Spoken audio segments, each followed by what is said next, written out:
rumah sakit terasa lebih sunyi dari biasanya. Aku ditugaskan memeriksa pasien di lantai atas, di bangsal tua yang jarang digunakan.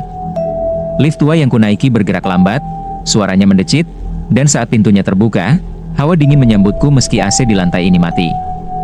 Lorong di depanku hanya diterangi lampu redup yang berkedip-kedip. Saat melewati ruangan pertama, aku mendengar suara bisikan lirih dari kamar pasien yang kosong, nyaris seperti doa yang terbata-bata. Aku mencoba mengabaikannya dan melanjutkan langkah ke kamar pasien yang harus kuperiksa. Pasien itu, seorang pria tua bernama Pak Surya, mengalami stroke dan hanya bisa berkomunikasi dengan tatapan mata. Ketika aku membuka pintu, dia langsung menatapku dengan mata melebar ketakutan, bibirnya bergetar seolah ingin berbicara. Aku mendekat, memastikan keadaannya, namun pupil matanya membesar tak wajar, seolah sedang melihat sesuatu di belakangku. Aku menoleh perlahan ke cermin di sudut ruangan dan merasakan jantungku berdegup kencang. Bayanganku ada di sana, tetapi tersenyum lebar meski aku sendiri tidak tersenyum. Aku membalikkan badan dengan cepat, namun tidak ada siapa-siapa di belakangku. Napasku memburu ketika bisikan yang tadi terdengar kembali, kali ini lebih jelas, seperti seseorang berdiri tepat di telingaku. "Jangan di sini." Aku merasakan sesuatu menyentuh bahuku. Tubuhku menegang. Tak berani menoleh. Pasien di ranjang mulai gemetar, menunjuk ke lorong di luar.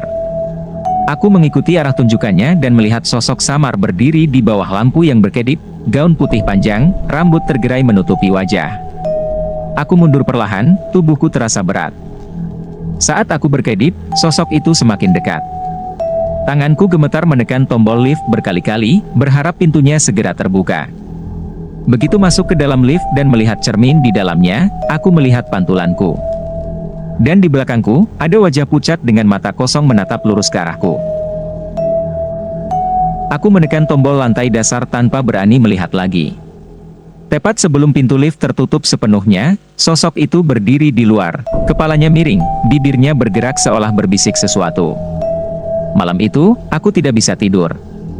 Esok harinya, seorang perawat senior memberitahuku sesuatu yang membuat darahku berdesir. Kamar yang kumasuki tadi malam telah kosong sejak seminggu lalu. Pasien terakhir di sana sudah meninggal. Aku pikir itu pengalaman terburukku, sampai aku menjalani koas di rumah sakit jiwa. Suatu malam, aku dan temanku, Sari, ditugaskan mengawasi pasien di ruang isolasi. Salah satu pasien, seorang pria muda bernama Damar, sering berbicara sendiri dan menatap sudut ruangan seolah melihat sesuatu yang tak kasat mata. Saat kami masuk, dia sedang duduk membelakangi kami, bahunya gemetar. "Damar?"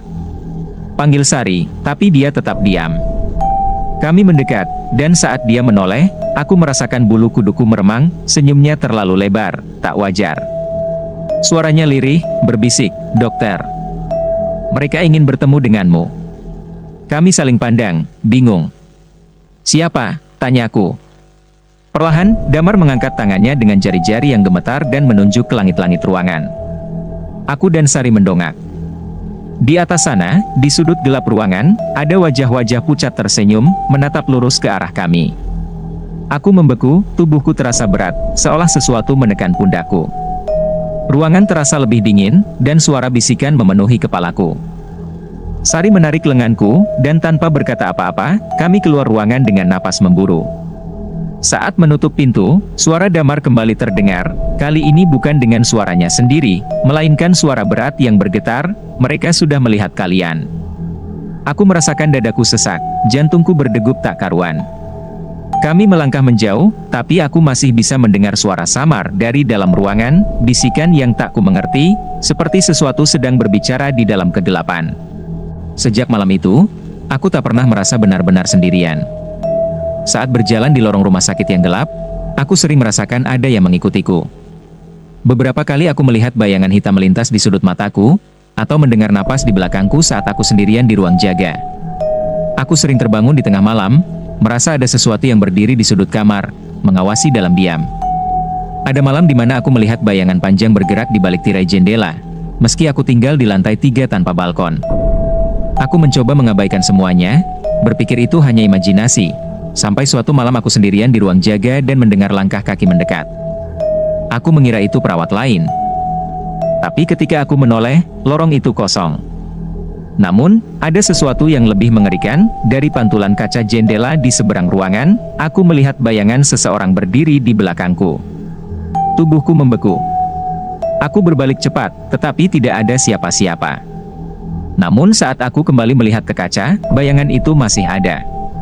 Sejak itu, aku tak lagi melihat rumah sakit sebagai tempat penyembuhan. Di balik tembok putihnya, di lorong-lorong sunyi, ada sesuatu yang tetap tinggal. Menunggu. Dan mengawasi. Aku pikir setelah kejadian di rumah sakit jiwa semuanya akan membaik, tapi ternyata aku salah besar. Sejak malam itu, aku mulai mengalami gangguan yang semakin nyata. Saat berjaga di rumah sakit, seringkali aku melihat bayangan hitam melintas di ujung lorong atau mendengar langkah kaki di belakangku meski lorong itu kosong. Namun, yang paling mengerikan terjadi ketika aku sedang sendirian di ruang jaga. Malam itu, aku duduk di depan komputer, mencoba menyelesaikan laporan pasien, ketika tiba-tiba suara napas berat terdengar di belakangku. Aku berpikir itu perawat yang datang, tetapi saat menoleh, tak ada siapa-siapa.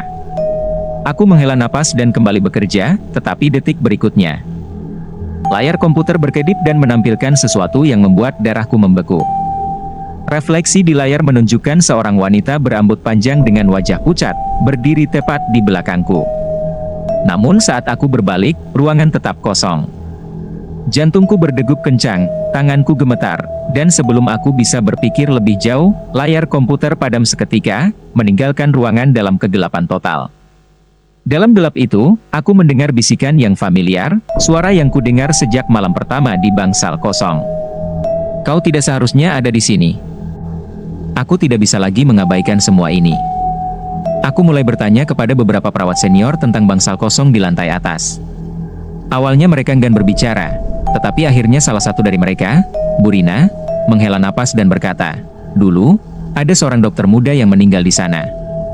Dia ditemukan di ruang jaga, duduk diam dengan mata terbuka, seperti melihat sesuatu sebelum napas terakhirnya. Sejak itu, banyak yang merasa kehadirannya masih ada mencari teman untuk menemaninya." Kata-katanya membuat tengkukku merinding. Aku tak ingin percaya, tapi semakin lama, semakin jelas bahwa ada sesuatu yang menginginkanku tetap di rumah sakit ini. Malam berikutnya, saat aku menuju ruang farmasi, aku melihat sosok di balik kaca jendela, dokter muda dengan jas putih yang lusuh dan mata kosong, menatap langsung ke arahku. Aku berlari, tetapi suara langkah kaki itu tetap mengejarku. Ketika aku sampai di ruang jaga dan menutup pintu dengan napas tersengal, ketukan perlahan terdengar di balik pintu. Tok, tok, tok. Aku menahan napas, berharap itu hanya imajinasiku. Tapi kemudian, suara itu berubah menjadi cakaran panjang di kayu pintu, disertai bisikan yang lebih jelas. "Temani aku tidak tahu sampai kapan aku bisa bertahan. Aku tahu satu hal, aku bukan satu-satunya yang mengalami ini. Tapi pertanyaannya adalah, apakah aku bisa pergi sebelum aku menjadi bagian dari mereka?" Setelah kejadian di ruang jaga, aku berusaha keras meyakinkan diri bahwa semua yang kulihat hanyalah kelelahan dan stres akibat jaga malam yang panjang.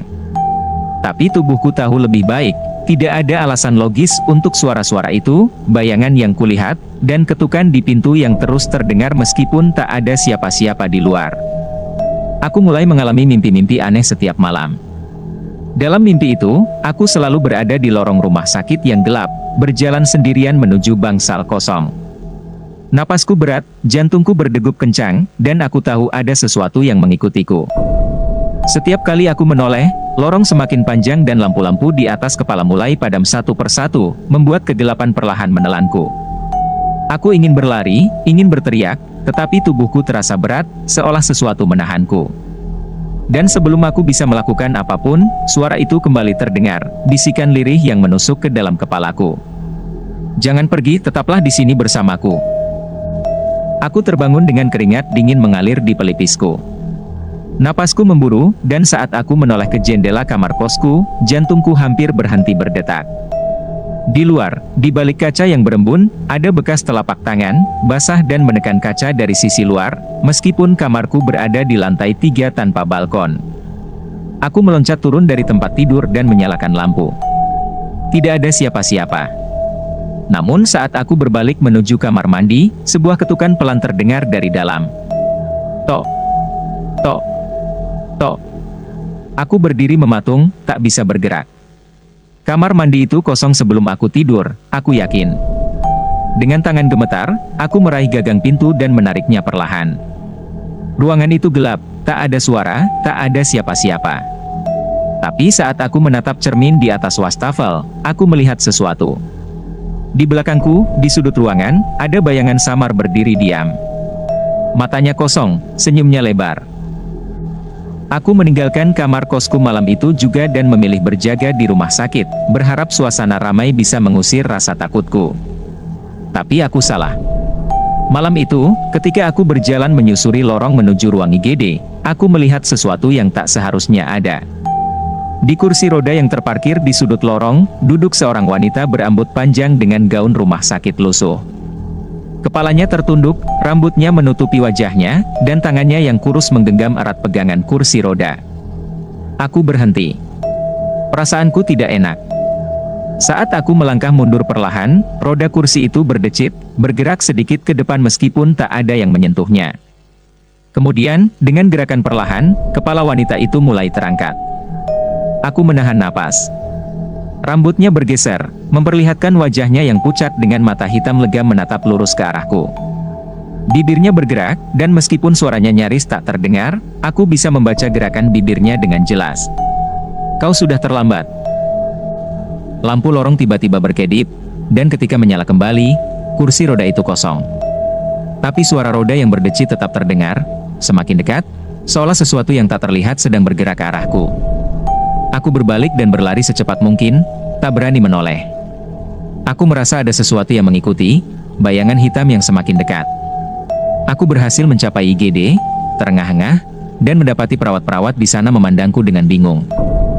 "Dok, kenapa?" tanya salah satu dari mereka. Aku tak bisa menjawab. Aku hanya bisa melihat ke belakang, ke lorong yang kosong. Tapi aku tahu, sesuatu masih ada di sana, menatapku dari kegelapan. Aku tak tahu sampai kapan aku bisa bertahan. Satu hal yang ku tahu, semakin aku mencoba melarikan diri, semakin mereka mendekat. Dan malam ini, aku sadar satu hal, mereka tidak akan pernah membiarkanku pergi. Sejak malam itu, aku merasa seperti sedang diburu. Bukan hanya di rumah sakit, tapi juga dimanapun aku berada. Aku merasa selalu diawasi. Saat berada di ruang jaga, suara langkah kaki samar terdengar di lorong, meskipun aku tahu betul aku sedang sendirian. Di kamar mandi, saat aku mencuci muka, bayangan di cermin selalu tampak sedikit berbeda, kadang tersenyum, kadang menatapku tanpa berkedip. Puncaknya terjadi malam itu, ketika aku ditugaskan untuk memeriksa seorang pasien yang baru masuk ke ruang isolasi. Pasien ini, seorang pria tua yang koma akibat kecelakaan, ditempatkan di ruang isolasi di ujung lorong rumah sakit. Ketika aku masuk, ruangan itu sunyi, hanya ada suara mesin monitor yang berbunyi pelan. Aku memeriksa vitalnya, mencatat hasilnya di lembar rekam medis, dan bersiap pergi. Tapi sebelum aku bisa melangkah keluar, aku mendengar sesuatu, suara napas berat di sudut ruangan. Aku menoleh. Tidak ada siapa-siapa selain pasien yang terbaring diam. Aku mencoba mengabaikannya dan membuka pintu, tapi tiba-tiba suara itu berubah menjadi bisikan lirih. "Jangan tinggalkan aku." Aku membeku. Perlahan, aku menoleh kembali ke tempat tidur pasien. Dadaku berdegup kencang saat aku melihat sesuatu yang seharusnya mustahil. Pasien yang koma itu. Matanya terbuka lebar. Bibirnya bergerak-gerak, menggumamkan sesuatu. Aku mencoba mendekat, memastikan aku tidak salah lihat, tapi begitu aku berdiri di samping tempat tidurnya, aku langsung menyesali keputusanku. Mata pasien itu yang sebelumnya hitam kini berubah pekat, seolah ada sesuatu yang bersembunyi di dalamnya. Bibirnya berbisik sekali lagi, kali ini lebih jelas. "Kau tidak bisa pergi." Lampu di ruangan berkedip-kedip, dan tiba-tiba pasien itu bergerak. Tangannya yang kurus mencengkeram lenganku dengan kuat. Aku tersentak. Mencoba melepaskan diri, tetapi genggamannya dingin dan sangat kuat. Aku merasa sesuatu merayap dari jari-jarinya ke kulitku, seperti aliran es yang menusuk tulang. Aku berusaha berteriak, tapi suara yang keluar hanya bisikan parau. Ruangan seolah berputar, dindingnya tampak semakin sempit. Lalu, semuanya menjadi hitam. Ketika aku sadar, aku sudah berada di lantai, terbaring dengan perawat-perawat mengerumuniku. Dokter tidak apa-apa?" Salah satu dari mereka bertanya dengan wajah khawatir. Aku mencoba bangkit, kepalaku berdenyut hebat. Aku melihat ke tempat tidur pasien. Dan yang membuat bulu kuduku meremang, pria tua itu masih terbaring di sana, tak bergerak, dengan mata tertutup rapat seolah tak pernah bangun. Aku melihat ke lenganku yang tadi dicengkeramnya, ada bekas lebam keunguan di sana. Sesuatu benar-benar telah menyentuhku. Sejak malam itu, aku tahu bahwa aku bukan hanya diganggu. Aku sudah menjadi bagian dari sesuatu yang jauh lebih mengerikan. Aku bukan lagi sekadar saksi, aku adalah target mereka. Setelah kejadian di ruang isolasi, aku mencoba mengabaikan semuanya. Aku berpikir jika aku tidak memedulikannya, mereka akan pergi. Tapi aku salah. Sejak malam itu, gangguan yang kualami semakin parah. Setiap kali aku melewati lorong sepi, aku merasa ada yang berjalan di belakangku. Kadang-kadang, aku mendengar seseorang berbisik namaku, tapi saat aku menoleh, lorong itu kosong. Yang paling mengerikan terjadi 3 malam setelah kejadian di ruang isolasi. Aku sedang berada di ruang farmasi, mengambil obat untuk pasien, ketika listrik rumah sakit tiba-tiba padam. Semua ruangan menjadi gelap gulita, hanya cahaya emergensi dari dinding yang sedikit menerangi lorong. Aku mencoba mengabaikannya dan bergegas kembali ke bangsal. Tapi di tengah perjalanan, aku menyadari sesuatu yang aneh. Langkah kakiku bergema, tapi ada gema langkah lain yang tidak sesuai dengan gerakanku. Aku berhenti. Gema itu juga berhenti. Aku mencoba menelan ludah, merasakan napasku semakin berat. Aku melanjutkan berjalan, kali ini sedikit lebih cepat. Tapi suara itu kembali terdengar, langkah kaki yang mengikuti, semakin dekat. Aku memberanikan diri menoleh ke belakang, dan saat itulah aku melihatnya. Di ujung lorong yang gelap, berdiri seseorang dengan jas dokter yang lusuh, wajahnya tidak terlihat karena tertutup bayangan. Aku merasa tubuhku membeku, jantungku berdetak begitu kencang hingga terasa menyakitkan. Sosok itu tidak bergerak, hanya berdiri diam. Mengawasi. Aku mencoba melangkah mundur, tapi tiba-tiba lampu emergensi mulai berkedip-kedip. Dan dalam kilatan cahaya yang redup, aku melihat sesuatu yang membuat seluruh tubuhku merinding. Sosok itu semakin dekat, tidak berjalan, tapi berpindah dalam sekejap. Setiap kali lampu berkedip, aku panik. Aku berbalik dan berlari sekuat tenaga, tapi lorong seolah tak berujung. Aku bisa merasakan kehadiran di belakangku semakin dekat. Aku mencoba membuka pintu ruang IGD, tapi entah kenapa pintunya terkunci. Aku menoleh, dan tepat di hadapanku, sosok itu sudah berdiri hanya beberapa langkah dariku. Sekarang aku bisa melihat wajahnya dengan jelas.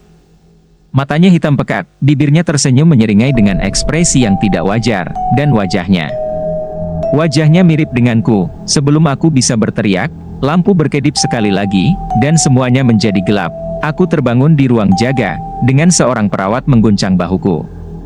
"Dok, dokter baik-baik saja. Kami menemukan dokter pingsan di lorong." Aku ternganga, berkeringat dingin.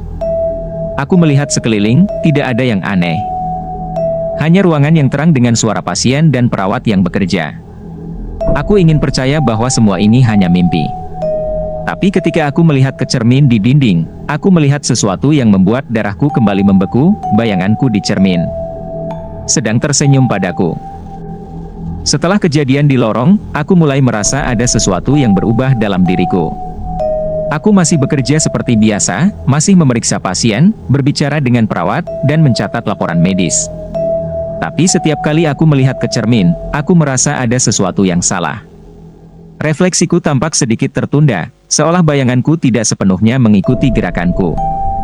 Kadang-kadang, ketika aku menatap mataku sendiri, aku merasa ada sesuatu di baliknya, sesuatu yang bukan aku. Gangguan semakin menjadi. Aku mulai kehilangan waktu. Ada momen-momen di mana aku merasa baru saja berkedip, tapi ketika melihat jam, sudah berlalu berjam-jam.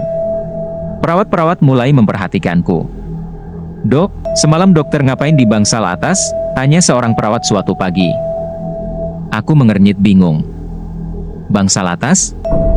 Aku tidur di ruang jaga semalam." Perawat itu tampak ragu. Tapi saya dan beberapa teman lihat dokter berdiri di ujung lorong, menatap keluar jendela bangsal kosong. Kami panggil, tapi dokter cuma diam. Setelah itu dokter jalan ke dalam bangsal dan menghilang. Darahku terasa membeku. Aku tidak mungkin ada di sana. Tapi mereka semua melihatku. aku mulai merasa takut dengan diriku sendiri. Setiap malam, aku tidur dengan lampu menyala, tapi aku selalu bangun dalam keadaan gelap gulita, meskipun aku yakin tidak pernah mematikan lampu. Kadang, aku terbangun dengan posisi yang aneh, duduk di kursi, berdiri di depan cermin, atau yang paling mengerikan, berjongkok di sudut kamar dengan kuku tanganku menancap di lantai, seolah aku sedang mencakar sesuatu.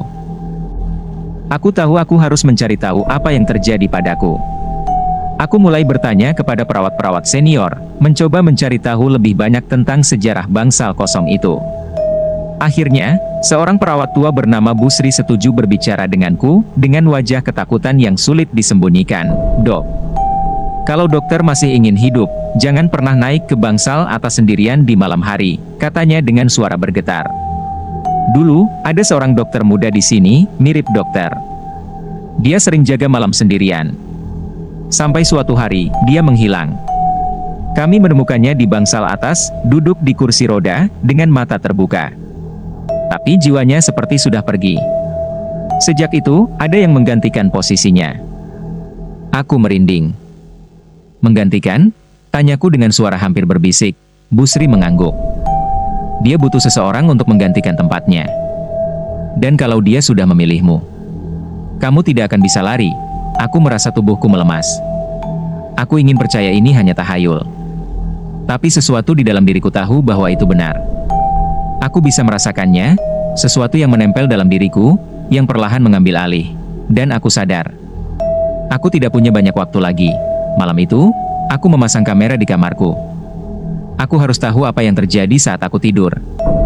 Aku menelan rasa takutku dan mencoba tidur, meskipun jantungku berdetak begitu cepat. Aku tidak tahu kapan aku tertidur, tapi aku terbangun dengan perasaan aneh, seperti ada yang mengawasi. Aku mengulurkan tangan untuk mengambil ponselku dan membuka rekaman kamera. Napasku tercekat saat melihat video itu, aku melihat diriku sendiri. Tapi bukan aku. Di tengah malam, tubuhku bergerak sendiri. Aku bangun, tapi gerakanku aneh, seperti boneka yang ditarik benangnya. Aku berjalan ke cermin dan berdiri diam selama hampir 1 jam, tanpa berkedip. Lalu, sesuatu yang membuatku hampir membuang ponselku, bayanganku di cermin bergerak sendiri, tersenyum. Dan kemudian mengulurkan tangan, menekan permukaan kaca, seolah mencoba keluar, layar menjadi gelap. Di saat yang sama, aku mendengar suara napas di belakangku, aku menoleh. Dan cermin di kamar itu masih menampilkan bayanganku. Tapi kali ini, ia tidak mengikuti gerakanku, ia hanya tersenyum. Dan melangkah keluar dari cermin. Aku ingin berteriak, ingin berlari, ingin menutup mataku dan berharap ini hanya mimpi buruk. Tapi aku tidak bisa. Aku hanya bisa duduk diam, tubuhku membeku dalam ketakutan saat bayanganku, atau apapun itu, melangkah keluar dari cermin dengan gerakan yang perlahan dan menyeramkan, ia menatapku. Wajahnya sama sepertiku, tapi matanya kosong. Senyum yang melebar di bibirnya bukanlah senyum manusia, tapi sesuatu yang jauh lebih gelap dan tidak wajar. Akhirnya, bisiknya. Suaranya serak, seperti desisan yang berasal dari kedalaman yang jauh. Sudah waktunya, aku mencoba menggerakkan tubuhku, tapi rasanya ada sesuatu yang menahanku di tempat. Seperti jaring yang tidak terlihat melilit tubuhku. Membuatku hanya bisa menatap makhluk itu semakin mendekat. Jantungku berdebar kencang saat ia berdiri di hadapanku. Kepalanya sedikit miring, matanya menatap mataku. Atau mungkin menatap ke dalam diriku. "Kau sudah lama melihatku," katanya lagi, lebih pelan. "Sekarang, biarkan aku yang mengambil alih." Tiba-tiba, udara di kamar menjadi dingin menusuk. Nafasku keluar dalam uap tipis, dan aku mulai merasa berat. Seolah jiwaku sedang ditarik dari tubuh ini. Aku ingin melawan, ingin menolak, tapi sesuatu di dalam kepalaku berbisik, suara yang sama seperti yang sering kudengar di bangsal kosong itu. "Lepaskan saja. Kau sudah lelah, bukan?" Tangan makhluk itu terangkat, menyentuh wajahku. Rasanya seperti es yang mencengkeram, mengalir melalui pori-pori kulitku. Aku bisa merasakan pikiranku mulai kabur, penglihatanku menggelap. Dan tiba-tiba, semuanya lenyap. Aku terbangun di tempat yang aneh, bukan di kamar kosku, aku berada di sebuah ruangan yang gelap dan kosong. Bau antiseptik bercampur dengan sesuatu yang busuk menyengat hidungku. Cahaya redup dari lampu-lampu yang berkedip-kedip membuat ruangan ini tampak seperti bangsal rumah sakit. Tapi tidak seperti rumah sakit yang ku kenal, aku mencoba bangkit, tapi tubuhku terasa lemah. Saat aku melihat ke sekeliling, aku merasakan bulu kuduku meremang, ada sosok-sosok berdiri di sudut-sudut ruangan. Bayangan hitam tanpa wajah, hanya berdiri diam, mengawasi. Lalu aku mendengar suara langkah kaki mendekat. Dari dalam kegelapan, seseorang berjalan ke arahku. Langkahnya pelan, penuh kepastian. Saat wajahnya mulai terlihat dalam cahaya yang redup, aku merasakan perutku mencelos. Itu aku, tapi bukan aku. Sosok itu mengenakan pakaian yang sama denganku, tubuhnya sama, tapi ada sesuatu yang berbeda. Wajahnya lebih pucat, matanya lebih hitam, dan senyumnya, senyuman yang begitu lebar dan dingin. "Terima kasih," katanya dengan suara yang sama denganku, tapi terdengar lebih dalam, lebih berat. Akhirnya aku bebas, aku menyadari sesuatu yang mengerikan. Aku bukan lagi di dunia nyata. Aku telah ditinggalkan, sementara makhluk itu. Dia sekarang hidup sebagai aku, dan tidak ada yang akan menyadari perbedaannya. Aku mencoba menolak kenyataan ini. Ini pasti mimpi buruk. Aku akan segera terbangun di tempat tidurku, di kamar kos yang sempit, dengan suara gaduh rumah sakit yang ramai di luar. Tapi semakin lama aku duduk di ruangan ini, semakin aku sadar. Ini bukan mimpi. Ini nyata. Aku tidak bisa bangun karena aku memang tidak tidur. Aku berada di tempat yang bukan milikku, aku menoleh ke sekitar, mencari jalan keluar. Ruangan ini seperti bangsal rumah sakit yang terlupakan, ranjang-ranjang berkarat berjajar di sepanjang dinding, kain tirai compang-camping berayun perlahan meskipun tak ada angin. Udara di sini lembab dan berbau busuk, seperti sesuatu yang telah lama membusuk dan ditinggalkan. Tapi yang paling mengerikan adalah bayangan-bayangan di sudut ruangan, mereka masih berdiri di sana. Tidak bergerak, tidak bernapas. Aku tidak bisa melihat wajah mereka, hanya siluet gelap yang tampak seperti manusia. Tapi aku tahu mereka bukan manusia. Mereka menatapku, atau setidaknya aku merasa mereka menatapku. Aku merasakan sesuatu di dalam dadaku semakin berat, seperti ada jaring tak terlihat yang mulai melilit tubuhku. Aku harus keluar dari sini. Aku beranjak dari ranjang tua tempatku terbangun dan mencoba berjalan ke pintu di ujung ruangan. Tanganku gemetar saat meraih gagangnya. Aku menarik napas dalam-dalam dan mendorong pintu itu, terkunci. Aku mencoba menolak kenyataan ini. Ini pasti mimpi buruk. Aku akan segera terbangun di tempat tidurku, di kamar kos yang sempit, dengan suara gaduh rumah sakit yang ramai di luar. Tapi semakin lama aku duduk di ruangan ini, semakin aku sadar. Ini bukan mimpi. Ini nyata. Aku tidak bisa bangun karena aku memang tidak tidur. Aku berada di tempat yang bukan milikku, aku menoleh ke sekitar, mencari jalan keluar. Ruangan ini seperti bangsal rumah sakit yang terlupakan, ranjang-ranjang berkarat berjajar di sepanjang dinding, kain tirai compang-camping berayun perlahan meskipun tak ada angin. Udara di sini lembab dan berbau busuk, seperti sesuatu yang telah lama membusuk dan ditinggalkan. Tapi yang paling mengerikan adalah bayangan-bayangan di sudut ruangan, mereka masih berdiri di sana. Tidak bergerak, tidak bernapas. Aku tidak bisa melihat wajah mereka, hanya siluet gelap yang tampak seperti manusia. Tapi aku tahu mereka bukan manusia. Mereka menatapku, atau setidaknya aku merasa mereka menatapku. Aku merasakan sesuatu di dalam dadaku semakin berat, seperti ada jaring tak terlihat yang mulai melilit tubuhku. Aku harus keluar dari sini. Aku beranjak dari ranjang tua tempatku terbangun dan mencoba berjalan ke pintu di ujung ruangan. Tanganku gemetar saat meraih gagangnya. Aku menarik napas dalam-dalam dan mendorong pintu itu, terkunci.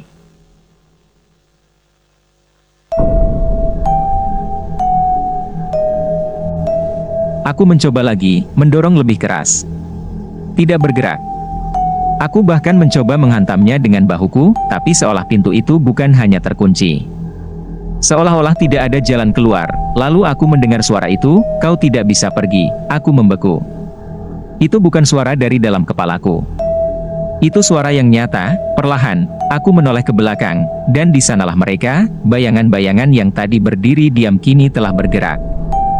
Mereka lebih dekat, aku bisa melihat mereka lebih jelas sekarang. Tubuh mereka lebih tinggi dan kurus daripada manusia normal. Kulit mereka berwarna kelabu, mata mereka kosong, hanya rongga hitam yang menganga. Salah satu dari mereka melangkah maju, kepalanya sedikit miring. Seolah mempelajari ekspresiku. "Apa yang kau inginkan dariku?" Suaraku bergetar. Sosok itu tidak menjawab. Tapi dari dalam kegelapan, suara lain terdengar. "Kau menggantikan tempatnya." Jantungku berdetak semakin cepat. Aku mulai menyadari sesuatu yang mengerikan. Aku bukan hanya terjebak di sini. Aku telah menjadi bagian dari tempat ini. Aku bukan lagi seseorang yang mencoba kabur. Aku adalah mereka. Sementara itu, di dunia nyata, sesuatu yang lain sedang menjalani hidupku, dan tidak ada yang tahu.